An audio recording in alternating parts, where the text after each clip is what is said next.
Former Manipur Congress chief Govindas Konthaujam on Sunday joined the BJP. He was formally inducted into the BJP by Manipur Chief Minister N. Biren Singh at the party headquarters in Delhi. The BJP has said Govindas Konthaujam's induction would be a shot in the arm for the party. Next year state elections are due in Manipur and I will work dedicatedly for the Bharatiya Janata Party in those elections, Govindas Konthaujam said upon joining BJP in Delhi.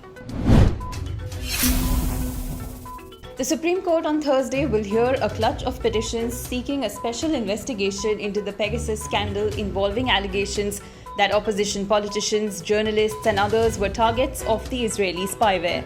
The spyware is only sold to governments. A two-member bench headed by Chief Justice N.V. Ramana will hear the petitions. Justice Surya Kant is the second judge on the bench. Senior journalists N. Ram and Sashi Kumar, CPM MP John Brutus and Advocate M.L. Sharma have petitioned the top court to direct a probe. AIIMS chief Dr. Randeep Guleria said in a media interview that India's R value is inching up and it's a cause of concern. He stressed on the need of aggressive containment strategies in the parts of the country that are witnessing a surge in fresh COVID infections. His remarks come amid concern over a third wave. Starting from 0.96 and going all the way up to 1, the rise in R value is a cause of concern. Simply put, this means that the chances of infection spreading from a person who has got COVID to others have gone up.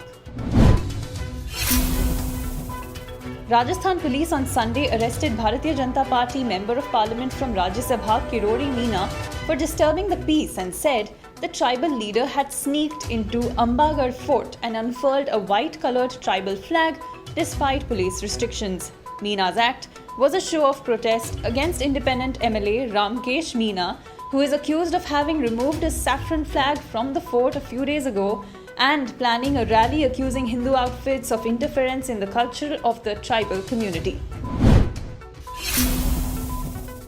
The Mizoram government will relook at the FIR registered against Assam Chief Minister Himanta Biswa Sarma over the recent clashes at the interstate border, Mizoram Chief Secretary Lalnunmawia Chuangbo on Sunday said. Chuangbo said he and Mizoram Chief Minister Zoramthanga were not aware of the FIR launched against Himanta Biswa Sarma. CM has told me to relook, I will talk to the officers, Chuangbo said. India's day began on a disappointing note as boxer Satish Kumar was knocked out in the quarter-finals. Up against world number 1 Bakhodier Jalolov, he lost 0-5 in the men's 91 kg category. Later today, PV Sindhu, the 6th seed, will be in action against 8th seed He Bingjiao of China in the bronze medal match.